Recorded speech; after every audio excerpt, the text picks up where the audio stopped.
بسم اللہ الرحمن الرحیم الحمد للہ علی نعمہ الظاہرۃ والباطنۃ قدیما وحدیثا والصلاۃ والسلام علی نبیہ ورسول محمد وآلہ وصحبہ الذین ساروا فی نصرۃ دینہ سیرا حثیثا وعلی اتباعہم الذین ورثوا علمہم والعلماء ورثۃ الانبیاء اکرم بہم وارثا وموروثا وبعد. وعن عبداللہ ابن ابی بکر رحمہ اللہ ان فی الکتاب الذی کتبہ رسول اللہ صلی اللہ علیہ وسلم لعمر بن حزم الا یمس القرآن الا طاہر رواہ مالک مرسلا ووصلہ النسائی وابن حبان وهو معلول. ہر مسلمان کو دو طرح کے مسائل درپیش ہوتے ہیں یا اس کا واسطہ پڑتا ہے دو طرح کے مسائل سے. ایک قسم اس کو اجتہادی مسائل کہا جاتا ہے یا فقہی مسائل کہا جاتا ہے، اور دوسرے عقیدے کے مسائل ہیں. جو عقائد کے مسائل ہیں اس میں وہ ساری چیزیں کلیئر ہیں، اس میں انسان کے اجتہاد کا عمل دخل نہیں ہے کہ انسان اس میں غور و فکر کرے. مثلا اللہ نے کہا ہے کہ فرشتے ہیں، ہمارا ایمان ہے. اللہ نے ان کے نام بتلائے ہیں، جبریل ہے، میکائیل ہے، ٹھیک ہے نا، اسرافیل ہے، ملک الموت ہے. اور اللہ تعالیٰ نے فرشتوں کے متعلق بتلایا کہ ان کی تعداد بہت زیادہ ہے، ملائکہ کا لفظ ہے. تو ہمارا ایمان ہے، عقیدہ ہے فرشتوں کے متعلق. اسی طرح آخرت کا تعلق عقیدے کے مسائل سے ہے. قبر کے جو مسائل ہیں ان کا تعلق عقیدے کے مسائل سے ہے. قرآن مجید ہے تو یہ ہمارا عقیدے کا مسئلہ ہے. حدیث ہے، وحی ہے تو یہ عقیدے کا مسئلہ ہے. تو بہت سارے مسائل ایسے ہیں جن کا تعلق عقائد کے ساتھ ہے. تو ہمارا وہ عقیدہ وہ کتاب و سنت سے ہی ہوتا ہے، وہ بھی منصوص ہے، یعنی قرآن مجید اور حدیث سے اس کو لیا جائے گا. اور اس میں انسان کو اس طرح کی غور و فکر کی اجازت نہیں ہے جس طرح کی فقہی مسائل میں غور و فکر کی اجازت ہوتی ہے، یا عام طور پر فقہی مسائل میں غور و فکر وہ کرتا ہے. اسی لیے فقہی مسائل میں اختلافات ہیں زیادہ، لیکن اختلافات کا یہ معنی نہیں ہے کہ بندہ ان اختلافات کی وجہ سے بندہ کہے کہ بس اس کی طرف جانا ہی نہیں چاہیے، کیونکہ جتنے بھی فقہی مسائل ہیں وہ سارے کے سارے کتاب و سنت سے ماخوذ ہیں، قرآن اور حدیث سے ماخوذ ہیں. اکثر جو فقہی مسائل ہیں اکثر وہ قرآن اور حدیث سے واضح کلیئر موجود ہیں، واضح ان کا ثبوت ملتا ہے کہ اس میں صحیح مسئلہ کیا ہے. اکثر مسائل میں ایسے ہی ہیں. بہت ہی تھوڑے ایسے ہیں کہ جن مسائل میں یعنی انسان کو یا علماء کو بھی بعض دفعہ وہ کوئی کلیئر حدیث نہیں ملتی یا کلیئر کوئی آیت نہیں ملتی. عام طور پر وہ کلیئر پتہ چل جاتا ہے. جن علماء نے اختلاف کیا ہے دراصل ہو سکتا ہے کہ ان کو وہ حدیث نہ پہنچی ہو، ایسا پاسبل ہے، ایسا ممکن ہے، یا ان کو وہ حدیث اس طرح انڈرسٹینڈ وہ نہ ہوئے ہوں، ایسا ممکن ہے کیونکہ وہ عالم ہے، امام ہے. تو علماء تک حدیث کا، کسی عالم تک حدیث کا نہ پہنچنا یا اس کی صحیح انٹرپریٹیشن یا اس کی صحیح انڈرسٹینڈنگ جو ہے وہ نہ ہونا یہ پاسبل ہے. اس لیے اس میں اختلاف ہو گیا ہے. تو وہ کسی عالم یا کسی امام کے اختلاف کی وجہ سے جو بعد کے لوگ ہیں ان کو اس اختلاف پر بلائنڈلی فالوور اس کا نہیں ہونا چاہیے کہ بندہ آنکھیں بند کر کے بکے کہ فلاں امام نے یہ کہہ دیا ہے تو بس کہہ دیا میں بھی اس کے پیچھے ہوں. ایسا نہیں ہے، کیونکہ ہمارے پاس اللہ نے قرآن مجید بھی دیا ہے اور یہ اللہ کی بڑی نعمت ہے کہ ہر زمانے میں قرآن مجید رہا ہے. کوئی دور ایسا نہیں ہے کہ قرآن مجید کسی کے پاس نہ ہو. اسی طرح یہی حال حدیث کا بھی ہے. تو ایک مسلمان کو جو اصل حکم ہے قرآن مجید میں کہ اتبعوا ما انزل الیکم من ربکم ولا تتبعوا من دونہ اولیاء، کہ تم سب اس چیز کی پیروی کرو، اس کو فالو کرو جو چیز اللہ نے تمہاری طرف اتاری ہے. اور اللہ نے ہماری طرف کیا اتارا ہے؟ اپنی وحی اتاری ہے. اس وحی کے دو حصے ہیں، ایک قرآن مجید ہے اور ایک حدیث ہے. تو ہر مسلمان کو اصل میں حکم یہی ہے کہ وہ نبی کی اتباع کرے اور یہ صرف نبی صلی اللہ علیہ وسلم کے ساتھ خاص نہیں، ہر زمانے میں جتنے بھی انبیاء آئے ہیں ان قوموں کو یہی حکم تھا کہ اپنے نبی کو فالو کرو، ہر ایک کو، وما ارسلنا من رسول الا لیطاع باذن اللہ، کہ ہم نے یعنی جتنے بھی رسول بھیجے ہیں اس لیے بھیجے ہیں تاکہ ان کی اطاعت کی جائے، ان کی فرما برداری کی جائے۔ لوگوں نے پھر اپنی سہولت کے لیے کچھ کام کیے ہیں کہ جو ایک طبقہ سمجھتا ہے کہ وہ درست عمل نہیں ہے، اور وہ کیا ہے؟ 4 مذاہب کا بنانا۔ یہ 4 مذاہب اللہ نے نہیں بنائے، رسول نے نہیں بنائے، کہیں قرآن مجید میں نہیں ہے کہ 4 مذہب ہیں، کہیں کسی حدیث میں کوئی ایسی حدیث نہیں ہے کہ 4 مذہب ہیں، اور نہ ہی کسی امام نے بنایا ہے۔ نہ امام ابو حنیفہ رحمۃ اللہ علیہ نے کوئی اپنا مذہب بنایا ہے، نہ امام مالک نے اپنا کوئی مذہب بنایا ہے، نہ احمد بن حنبل رحمہ اللہ نے اپنا کوئی مذہب بنایا ہے، نہ امام شافعی رحمۃ اللہ علیہ نے، نہ امام بخاری، نہ امام مسلم، کسی نے بھی اپنا کوئی مذہب نہیں بنایا۔ سب نے یہ کہا ہے کہ ہم نے دین قرآن اور حدیث سے لیا ہے، تم سب اسی سے لو۔ ایک مسلمان کی ذمہ داری یہ ہے کہ وہ اس قرآن مجید اور حدیث کے ساتھ اپنا تعلق جوڑ کر رکھے اور مضبوط سے مضبوط رکھے، جتنا اس سے مضبوط کر سکتا ہے اس کو کرے، کیونکہ یہ دسترس میں ہے۔ کہ دسترس کا مطلب یہ ہے کہ یہ ہماری پہنچ میں ہے۔ اب میں مثال کے طور پر آپ کو بتاتا ہوں، مثال کے طور پر لوگ کہتے ہیں کہ نہیں جی کوئی نہ کوئی امام اس کو فالو کرنا چاہیے۔ اچھا بھئی کیسے کرنا چاہیے امام کو فالو؟ آپ نے کوئی امام صاحب کی کتاب دیکھی ہے؟ بھئی قرآن مجید کو فالو کرنے کا مطلب یہ ہے، یا حدیث کو فالو کرنے کا مطلب یہ ہے کہ قرآن مجید اور حدیث دونوں دسترس میں ہیں، وہ میسر ہیں، وہ ملتی ہیں، وہ نظر آتی ہیں، وہ ہر گھر میں پڑی ہیں، تو اس کو دیکھ کر بندہ فالو کر سکتا ہے۔ بھائی ہم ماشاءاللہ کتنے بندے بیٹھے ہیں، آپ چل پھر کر دیکھیں، پوچھیں لوگوں سے کہ کبھی کسی نے کسی امام کی کوئی کتاب دیکھی ہے؟ خصوصاً ہمارے یہاں امام ابو حنیفہ رحمۃ اللہ علیہ ان کی یعنی ان کو متعلق کہا جاتا ہے کہ ان کی تقلید کی جائے، جو انہوں نے کہا ہے ان کو فالو کیا جائے یا یہ کیا جائے۔ لیکن آپ چل پھر کر دیکھیں، آپ کو کوئی ایک بندہ بھی ایسا نہیں ملے گا جو عام مسلمانوں میں سے ہے، جو عام یعنی ہم جتنے ہیں، کیونکہ ہم نے اتباع کر لی نا قرآن مجید اور حدیث کی، جس کا ہمیں حکم ہے کہ اس نے امام صاحب کی کتاب دیکھی ہو۔ حتیٰ کہ آپ حیران ہوں گے کہ کسی مسجد میں بھی امام صاحب کی کتاب نہیں ہے۔ کتنے تعجب کی بات ہے کہ کسی مسجد میں آپ چلے جائیں، آپ اس مسجد کی پوری لائبریری کو چھان ماریں، اس لائبریری میں امام صاحب کی کوئی کتاب نہیں تھی۔ فالو کس کو کرنا ہے بھائی؟ فالو تو اس کو کیا جاتا ہے کہ جو جس کی کوئی چیز پڑھی ہو، جیسے قرآن مجید کو فالو کرنا ہے، حدیث کو فالو کرنا ہے، تو قرآن مجید اور حدیث وہ سامنے پڑھی ہوئی ہے، تو قرآن مجید اور حدیث کو دیکھ کر بندہ اس کو فالو کر لیتا ہے۔ بھائی ٹھیک ہے، یہ نماز کا یہ نبی صلی اللہ علیہ وسلم نے رکوع اس طرح کیا، وضو اس طرح کرنے کا حکم دیا، یہ زکوٰۃ کا یہ مسئلہ ہے اس طرح، اور روزے کا یہ مسئلہ ہے، وہ حدیث میں موجود ہے، ہر چیز حدیث، تو اس حدیث کو بندہ فالو کر سکتا ہے۔ اور اس سے بھی بڑی حیرانگی کی بات یہ ہے کہ آپ دنیا میں چل پھر کر دیکھیں، یہ غور و فکر یہ اللہ تعالیٰ نے عقل دی ہے نا، تو یہ بندہ سینس یوز کرے۔ آپ کو کوئی ایک مسجد بھی ایسی نہیں ملے گی جہاں امام صاحب کی کتاب کا درس ہوتا ہے، کوئی ایک مسجد بھی نہیں ملے گی۔ آپ پوری دنیا میں چل پھر کر دیکھیں، آپ یہ دیکھیں کہ جس ٹاؤن میں ہم رہتے ہیں یہ 18-20 مسجدیں ہیں، اور اس انگلینڈ میں تقریباً 2000 سے زائد مسجد ہیں۔ آپ اس کی تحقیق کریں، چل پھر کر دیکھیں، آپ کو کوئی ایک مسجد بھی ایسی نہیں ملے گی جہاں امام صاحب کی کتاب کا درس ہوتا ہے۔ جب امام صاحب کی کتاب کا درس نہیں ہوتا تو پھر ان کے مسائل کو کیسے بلائنڈلی کس طرح یعنی فالو کیا جائے گا؟ کہاں سے پتہ چلے گا کہ یہ امام صاحب نے کا مسئلہ ہے یا کس کا مسئلہ ہے؟ تو کہنے کا مطلب یہ ہے کہ ہر زمانے میں صحابہ اکرام وہ کوئی ان کی خاص فکر نہیں تھی، ایسا نہیں تھا کہ وہ بلائنڈلی حضرت ابوبکر صدیق کو فالو کرتے تھے، نہ، حضرت ابوبکر صدیق کا مقام کوئی تھوڑا ہے، حضرت عمر رضی اللہ تعالیٰ عنہ کا مقام کوئی تھوڑا ہے، حضرت عثمان، حضرت علی رضی اللہ تعالیٰ عنہ اور بڑے بڑے کبار صحابہ ہیں۔ کسی ایک صحابی کو بھی کسی ایک بڑے سے بڑے صحابی کو بھی صحابہ کی جماعت بلائنڈلی فالو نہیں کرتی تھی۔ یہ نہیں ہے کہ آنکھیں بند کر کے ہم نے نہیں دیکھنا جی۔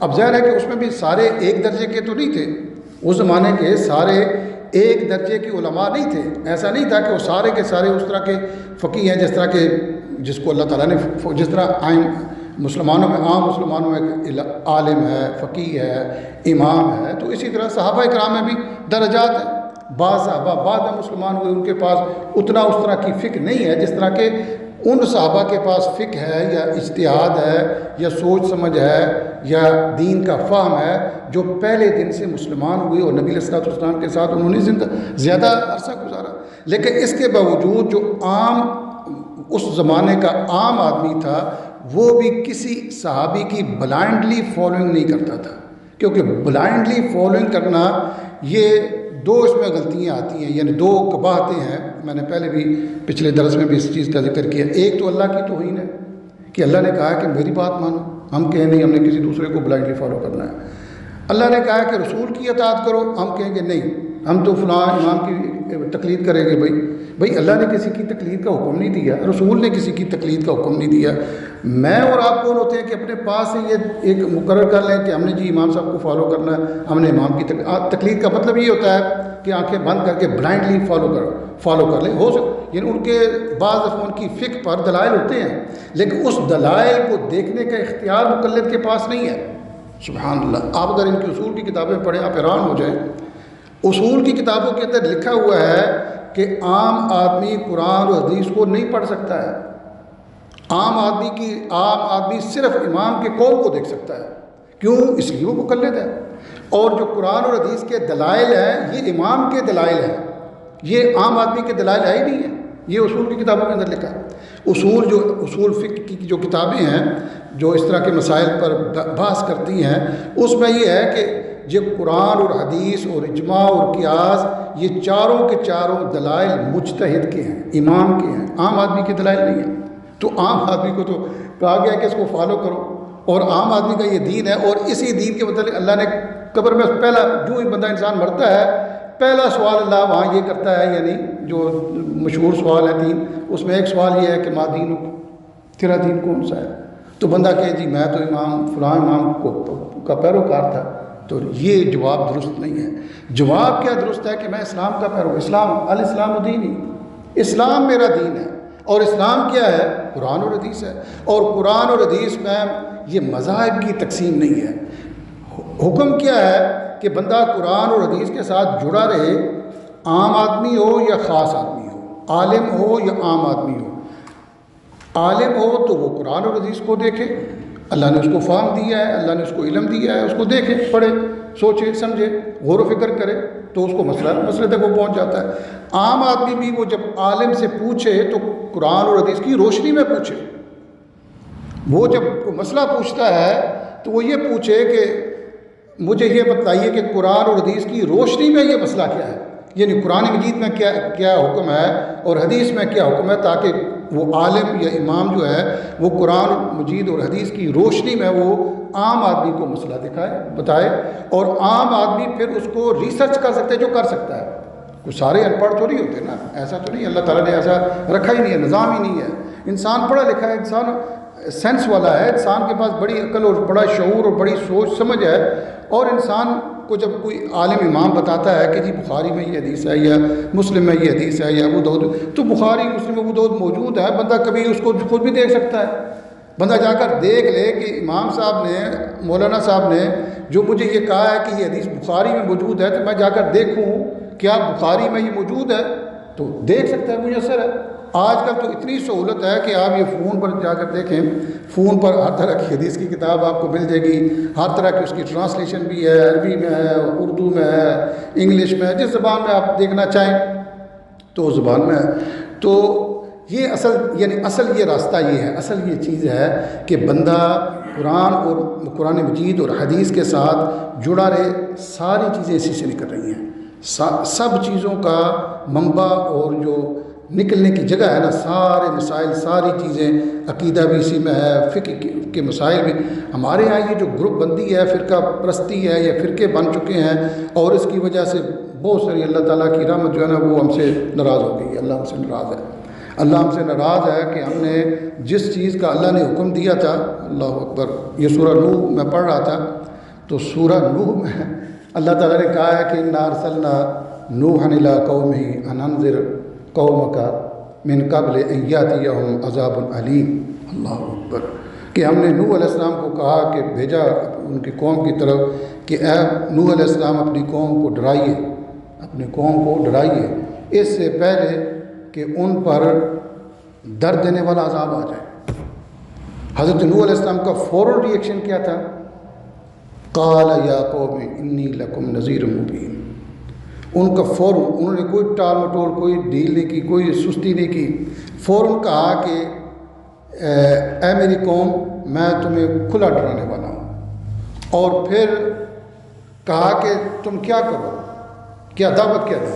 اللہ اکبر، دعوت یہ دی، یعنی انبیاء کی دعوت کتنی زبردست ہوتی ہے، سارے نبیوں کی دعوت کا اس نے فرمایا کہ ان اعبدوا اللہ واتقوہ وَأَطِیعُونِ، 3 لفظ ہے۔ کہا کہ ان اعبدوا اللہ، تم سب اللہ کی عبادت کرو، واتقوہ، اللہ تعالیٰ سے ڈرو، وَأَطِیعُونِ، اور میری فرمانبرداری کرو، میری اطاعت کرو۔ یہ کہا ہے نوح علیہ السلام نے، یہ کہا ہے۔ اب نوح علیہ السلام نے کہا کہ یہ جو جب 3 کام تم کرو گے کہ اللہ کی عبادت کرو گے، تقوی اختیار کرو گے اور میری اطاعت کرو گے، تو یغفر لکم من ذنوبکم، تو اللہ تعالیٰ تمہارے کچھ گناہ معاف کر دے گا، سارے گناہ نہیں۔ من کا لفظ ہے عربی زبان میں، من یہ بعض کے لیے استعمال ہوتا ہے، تبعیضی، اس کو عربی زبان میں من تبعیضیہ کہتے ہیں۔ تو بعض گناہ ایسے ہیں کہ صرف اطاعت رسول کی وجہ سے ہی معاف ہو جاتے ہیں اکثر، اور کچھ گناہ ایسے ہوتے ہیں جن کے لیے الگ سے سیپریٹلی ان کے لیے توبہ کرنی پڑتی ہے، وہ ویسے نہیں معاف ہوتے، صرف اطاعت و فرمانبرداری سے یا تقوی اختیار کرنے سے ایسا نہیں کہ، تو اس لیے لفظ کیا ہے وہاں یغفر لکم من ذنوبکم، یہ نہیں ہے یغفر لکم ذنوبکم سارے گناہ نہیں، بلکہ من ذنوب، من کا مطلب یہ ہوتا ہے کہ بعض کچھ گناہ اللہ تعالیٰ معاف کر دے گا، وَيُؤَخِّرْكُمْ إِلَىٰ أَجَلٍ مُّسَمًّى، اور اللہ تبارک و تعالیٰ تم کو ایک وقت تک مہلت بھی دے دے گا، معاف بھی کر دے گا، مہلت بھی دے دے گا۔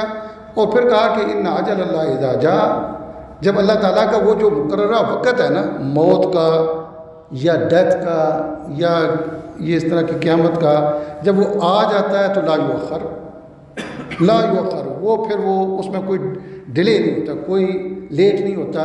لو کنتم تعلمون، تو سورہ نوح پڑھنے والی صورت ہے، آپ اس کو پڑھیں گا بھی تو وہ اس میں ان کا بڑا دکھ بھی، یعنی درد بھی، کہ کیسے انہوں نے کہا کہ میں نے تو اپنی قوم کو، اے میرے رب، یعنی رب انی دعوت لیلا و نہارا، کہ دن اور رات میں نے ان کو دعوت دی۔ اللہ اکبر، دن اور رات دعوت دی ہے، دن نہیں دیکھا تو دن کو جب وقت ملا تو دعوت دی، رات جب وقت آیا تو رات کو میں نے دعوت دی، لیکن ہوا کیا؟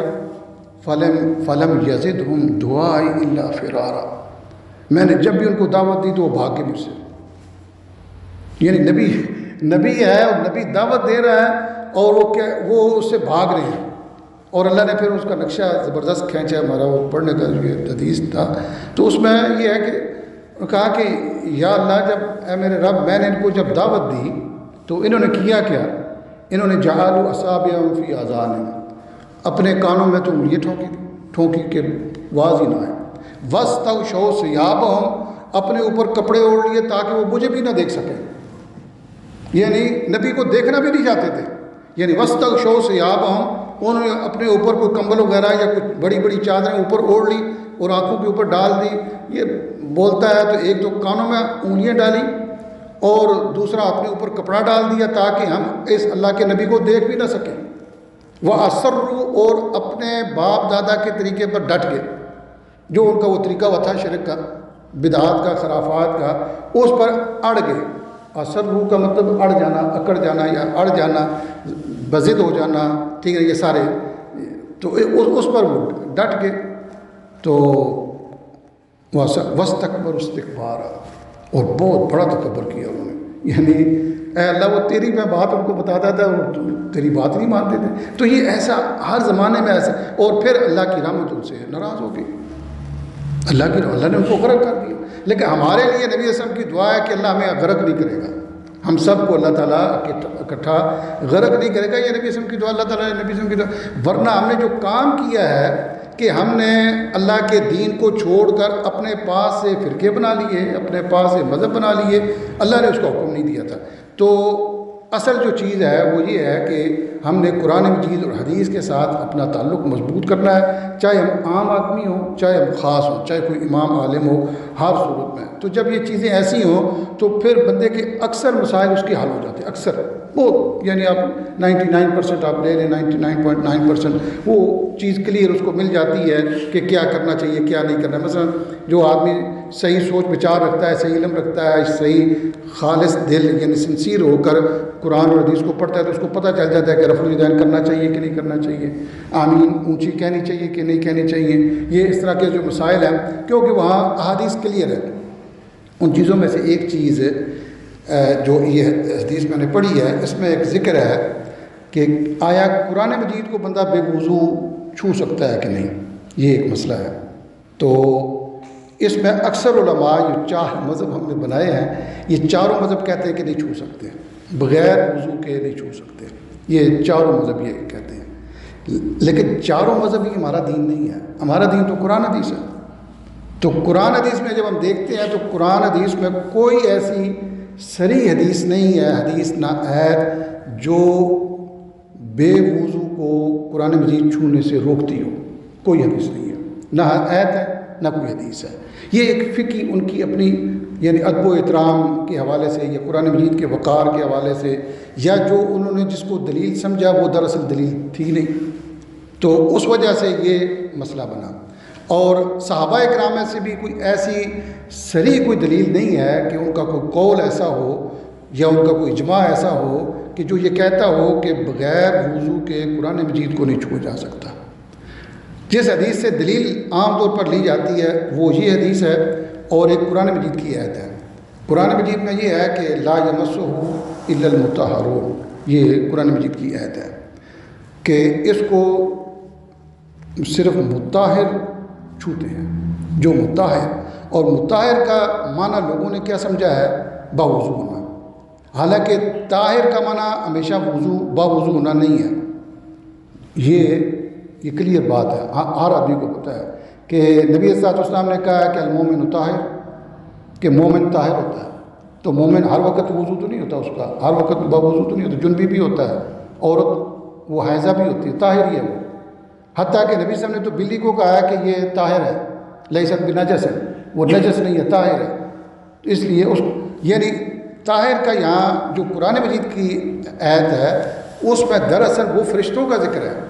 اگر اس کو آپ یہ صورت واقعہ کی آیت ہے غالباً 76 یا 70 کے راؤنڈ آپ دیکھ لینا اس کو، یہ صورت واقعہ کی آیت مبارکہ ہے۔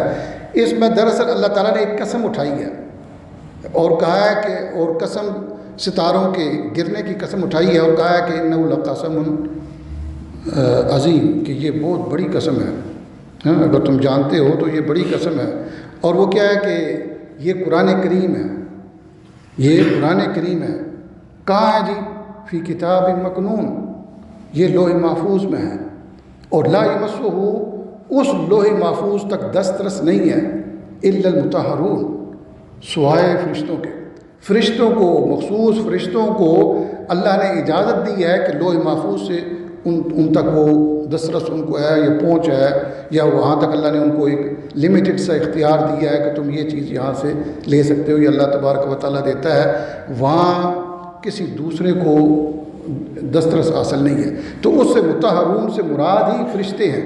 اس کی آپ جب تفسیر پڑھیں گے تو تفسیر میں یہ بات بالکل آپ کو پتہ چل جائے گی کہ یہ اس سے مراد فرشتے ہیں۔ اور دوسرا اس میں یہ ہے کہ یہ خبر ہے، یہ حکم نہیں ہے۔ خبر اور حکم میں فرق ہوتا ہے۔ یہ اللہ نے خبر دی ہے کہ لا یمسہ، نہیں چھوتے اس کو مگر مطہر، یہ خبر ہے۔ یہ نہیں ہے کہ تم نہ چھوؤ، یہ نہیں کہا گیا کہ نہ کوئی چھوئے، یہ نہیں کہا گیا کہ نہ کوئی ٹچ کرے۔ یہ خبر دی گئی ہے کہ اس کو چھونے والے مطہر ہیں، وہ فرشتے ہیں، اللہ کے مقرب جو فرشتے جن کو اللہ نے اجازت دے رکھی ہے وہ مراد ہے۔ یہ خبر اور حکم اس میں بھی فرق ہوتا ہے کہ ایک اللہ نے خبر دی ہے کہ ایسے ہے، اس کا یہ مطلب نہیں ہے کہ یہ حکم ہے۔ اور دوسرا کہ اس سے مراد ہی فرشتے ہیں، اور مطہر سے مراد مومن مسلمان یہ سارے وہ، اور ہر وہ طاہر ہوتا ہے جس کے ہاتھ میں ظاہری گندگی نہ ہو، پلیدگی نہ ہو۔ حتیٰ کہ جو کافر ہے نا اس کا بھی ہاتھ پاک ہی ہے، اس کا بھی ہاتھ، وہ جسم اس کا پاک ہے بشرطے کہ اس کے ظاہری جسم پر کوئی پلیدگی نہ لگی ہو. اگر پلیدگی لگی ہوئی ہے تو پلید ہے، تو پلیدگی کسی مسلمان کے ہاتھ پر بھی لگی ہو تو اس کا ہاتھ بھی پلید ہے، وہ بھی قرآن مجید کو ٹچ نہیں کر سکتا. پلید ہونے کی صورت میں یعنی پلیدگی کے ساتھ جو پلید چیز ہے، نجس جو چیز ہے، نجس جب تک وہ جسم کو لگا ہے یا ہاتھ کو لگا ہے وہ ہاتھ اس کو ٹچ نہیں کر سکتا. یہ قرآن مجید کا احترام بھی ہے اس میں. البتہ یہ کہنا کہ بغیر وضو کے یعنی نہیں چھو سکتا، اور جو کہتے ہیں اکثر جو کہتے ہیں کہ نہیں چھو سکتا وہ کہتے ہیں کہ بچوں کو اس کی اجازت ہے، یعنی جو چھوٹے بچے ہوتے ہیں خصوصاً جو کلاس میں ہوتے ہیں، تو یہ اجازت کس نے دی ہے؟ کہ حدیث میں ہے کہ تو اپنے پاس اجازت تو دی گئی ہے نا، تو کسی نہ کسی طریقے سے استثناء تو نکالی گئی ہے، یعنی اس حکم کو وائلیٹ کیا گیا ہے. تو یہ اسی طرح کئی اور جہاں بھی وہ کہتے ہیں کہ تنگی تکلیف وہ ہوتا کہ اگر کوئی کافر ہے اور وہ قرآن مجید پڑھنا چاہتا ہے تو ظاہر ہے کہ وہ وضو تو نہ کرے گا تو اس کا اعتبار نہیں ہے، کیونکہ اعتبار اس وضو کا ہے جو مسلمان ہونے کے بعد ہے. جب تک بندہ مسلمان نہ ہو اس سے پہلے جتنا مرضی وہ نہا لے وہ اس طرح کا طاہر تو نہیں ہوتا جو جس کی طہارت کی ضرورت ہے. تو وضو کا اعتبار ہی اس وقت ہے جب وہ اسلام قبول کرے گا. تو جو کافر آدمی ہے وہ قرآن مجید کو دیکھنا چاہتا ہے تو ہاتھ میں دیکھ کر پڑھنا چاہتا ہے تو ہم کہیں کہ نہیں یہ آپ پڑھ نہیں سکتے کیونکہ آپ تو بے وضو ہیں، آپ کے وضو کا اعتبار نہیں، تو وہ تو مسائل ہے. تو جو لوگ اجازت دیتے ہیں کہ بغیر وضو کے چھو سکتا ہے ان میں سے امام ابن حزم ہے رحمہ اللہ. اتنی لمبی تفصیل میں ہم زیادہ نہیں جا سکتے. اسی طرح داؤد ظاہری ہے، اسی طرح آج کے زمانے کے شیخ ناصر الدین البانی ہیں، اسی طرح آج سے پہلے آپ نے نام سنا ہوگا امام شوکانی رحمہ اللہ جنہوں نے بلوغ المرام کی ایک شرح بھی لکھی ہے سبل السلام کے نام سے، بڑی معروف ہے اور بڑے علماء میں سے ہیں. تو ان کا بھی یہ موقف ہے کہ قرآن مجید کو بے وضو ٹچ کرنے کی اجازت ہے، استحباب نہیں ہے، پسندیدہ نہیں ہے.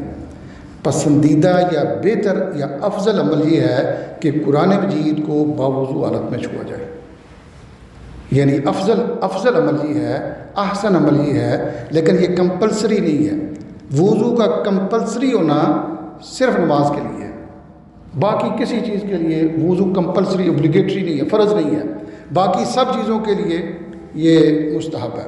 اور قرآن مجید کے یعنی ٹچ کرنا یا پڑھنا، زبانی پڑھنے کے تو سبھی قائل ہیں، یہ ذہن میں رہے کہ زبانی قرآن مجید پڑھنے کے سبھی قائل ہیں، حتیٰ کہ جو عورتیں مخصوص ایام میں ہیں ان کو بھی پڑھنے کی اجازت ہے، وہ بھی پڑھ سکتی ہیں. کوئی جنبی آدمی ہے تو وہ بھی زبان، کیونکہ حدیث میں آتا ہے کہ نبی صلی اللہ علیہ وسلم وہ ہر حال میں پڑھا کرتے تھے. اور اسی طرح صحیح بخاری کی ایک حدیث ہے، آپ نے وہ واقعہ آپ کو یاد ہوگا کہ وہ اب لوگ مسجد عائشہ سے عمرہ کرتے ہیں تو اس کی ایک ریزن ہے. وہ ریزن یہ تھی کہ حضرت عائشہ رضی اللہ تعالیٰ عنہ کو مخصوص ایام آ گئے تو اب وہ ظاہر ہے کہ وہ نماز نہیں پڑھ سکتی، وہ طواف بھی نہیں کر سکتی. تو یہ صحیح بخاری کی حدیث ہے. تو نبی علیہ الصلوۃ والسلام نے ان کو یہ کہا کہ اسنائی کل شیء جمیع ما یصنع الحاج، اس طرح کے الفاظ ہیں. اور کما قال، اس کا مفہوم یہ ہے کہ عائشہ تو وہ سارے کام کر جو حاجی کرتا ہے، الا الصلاۃ والطواف. یہ یعنی ایک تم نماز نہیں تم پڑھ سکتی اور ایک تم طواف نہیں کر سکتی. نماز بھی نہیں ہے اور طواف، یعنی اس میں طواف کے الفاظ ہے، اس حدیث میں طواف کے الفاظ ہے کہ تم طواف نہ کرو. تو طواف کی اجازت نہیں ہے کیونکہ طواف میں 2 رکعت نماز بھی ہے. جب بندہ طواف کرتا ہے عمرے کا تو اس طواف میں ایک حصہ نماز بھی ہے. تو وہ اس وجہ سے طواف ممنوع ہے چونکہ اس کے ساتھ نماز اٹیچ ہے. تو نبی صاحب نے کہا کہ تو سارے کام کر. کون سے سارے کام کر؟ جو حاجی کرتا ہے. اب حاجی کیا کرتا ہے؟ قرآن مجید پڑھتا ہے کہ نہیں؟ نبی صاحب نے استثناء نہیں کیا. حاجی قرآن مجید کو ہاتھ لگاتا ہے کہ نہیں؟ حاجی ذکر اذکار کرتا ہے کہ نہیں؟ حاجی جو حاجی کرتا ہے تو سارے کام کر، صرف تو نے طواف نہیں کرنا. تو اسی طرح جو مخصوص ایام والی عورت ہوتی ہے اس کو یہ کہا گیا کہ تو نماز نہیں پڑھ سکتی اور روزہ نہیں رکھ سکتی. نماز نہ پڑھے اور روزہ نہ رکھے، باقی اس کے علاوہ ذکر اذکار کرے، جب وہ کھانا کھائے بسم اللہ پڑھے، رات کو سوئے تو اذکار کرے. تو یعنی بے وضو حالت میں زبانی اذکار کرنے کی تو سبھی اجازت دیتے ہیں، البتہ جو دیکھ کر یا ٹچ کر کے کرنا ہے اس کی اکثر علماء اجازت نہیں دیتے، لیکن کوئی ایسی کلیئر حدیث، صحیح حدیث نہیں ہے کہ جس میں بے وضو آدمی کو قرآن مجید ٹچ کرنے سے منع کیا گیا ہو یا روکا گیا ہو۔ یہ ایک حدیث ہے، یہ بھی اس کا وہ مفہوم تو نہیں ہے جن لوگوں کا وہ موقف ہے۔ اس حدیث میں یہ ہے کہ نبی صلی اللہ علیہ وسلم نے ایک خط لکھا عمر بن حزم کو، اور اس میں یہ الفاظ تھے اللہ یمس القرآن الا طاہر، کہ صرف طاہر آدمی قرآن مجید کو ٹچ کرے۔ تو اس سے لوگوں نے استدلال کیا ہے کہ طاہر سے مراد باوضو ہونا ہے، تو یہ استدلال ایک تو استدلال کمزور ہے، کیونکہ طاہر کا معنی ہر جگہ باوضو ہونا نہیں ہے، بعض دفعہ طاہر کا معنی مومن بھی ہوتا ہے، مسلمان بھی ہوتا ہے۔ دوسری بات یہ ہے کہ یہ امام مالک نے اس کو روایت کی ہے مرسل، اور مرسل حدیث ضعیف ہوتی ہے۔ مرسل روایت، یہ روایت سندن صحیح نہیں ہے، ایک تو یہ روایت سندن صحیح نہیں ہے، اور دوسرا اس کا جو مفہوم ہے وہ مفہوم نہیں ہے جو وہ وصل و النسائی۔ مرسل کا جو اپوزٹ ہے وہ موصول ہے۔ حدیث کی جو تقسیم ہے، مرسل اصل میں یہ ہوتا ہے کہ جو سند کا بالکل آخر ہوتا ہے، جیسے تابعی ہوتا ہے، تو تابعی صحابی کے واسطے کو گرا کر یا اپنے اس کے بعد جو واسطہ ہے اس کو گرا کر ڈائریکٹ رسول صلی اللہ علیہ وسلم سے بیان کرے، اس کو مرسل روایت کہتے ہیں۔ تو مرسل روایت محدثین کے نزدیک ضعیف ہے، کیونکہ جب تک کسی حدیث میں صحابی کا واسطہ نہیں آتا حدیث مردود ہے، حدیث ضعیف ہے۔ چونکہ نبی صلی اللہ علیہ وسلم نے تو صحابہ کرام کو بتایا، تابعی کو تو بتایا نہیں، تو تابعی نے کیسے کہہ دیا کہ یہ بات نبی صلی اللہ علیہ وسلم کی ہے؟ ہو سکتا ہے کہ تابعی نے کسی دوسرے تابعی سے سنا ہو، تو وہ جو دوسرا تابعی ہے ہو سکتا ہے وہ ضعیف ہو، صحابہ کرام میں تو کوئی بھی ضعیف نہیں ہے، لیکن تابعی کا جب وہ تابعی واسطہ گرا رہا ہے تو ضروری تو نہیں ہے کہ وہ صحابی کو گرائے، ہو سکتا ہے کہ اس نے تابعی سے روایت کی اور تابعی وہ ضعیف ہو، تو اس لیے اس وجہ سے اس روایت کو محدثین قبول نہیں کرتے، تو یہ مرسل روایت ہے۔ لیکن امام نسائی نے اس کو موصول بیان کیا ہے۔ موصول کا معنی یہ ہے کہ وہاں انہوں نے صحابی کا ذکر کیا ہے، لیکن اور ابن حبان نے بھی، لیکن وہ معلول وہ حدیث معلول ہے، یعنی وہ سند بھی معلول ہے۔ معلول کا معنی کہ اس کے اندر علت ہے، علت کون سی ہے؟ جو اس کو ضعیف کر رہی ہے۔ تو بہرحال یہ حدیث ایک تو سندن، بعض علماء نے بہرحال اس کے کئی جوابات بھی دیے ہیں اور اس کو حسن درجے تک کچھ لوگوں نے کہا ہے، لیکن زیادہ بہت سے علماء نے اس روایت کو معلول ہی کہا ہے اور ضعیف کہا ہے، اور مرسل اس کا ہونا کہتے ہیں کہ صحیح ہے، موصول ہونا اس کا صحیح نہیں ہے۔ اگر موصول صحیح ثابت ہو جائے تو ظاہر ہے کہ وہ حدیث صحیح ہے، لیکن محدثین اس کو موصول ثابت نہیں مانتے، مرسل اس کا ثابت ہونا مانتے ہیں، اور مرسل جو ہے وہ ضعیف ہے۔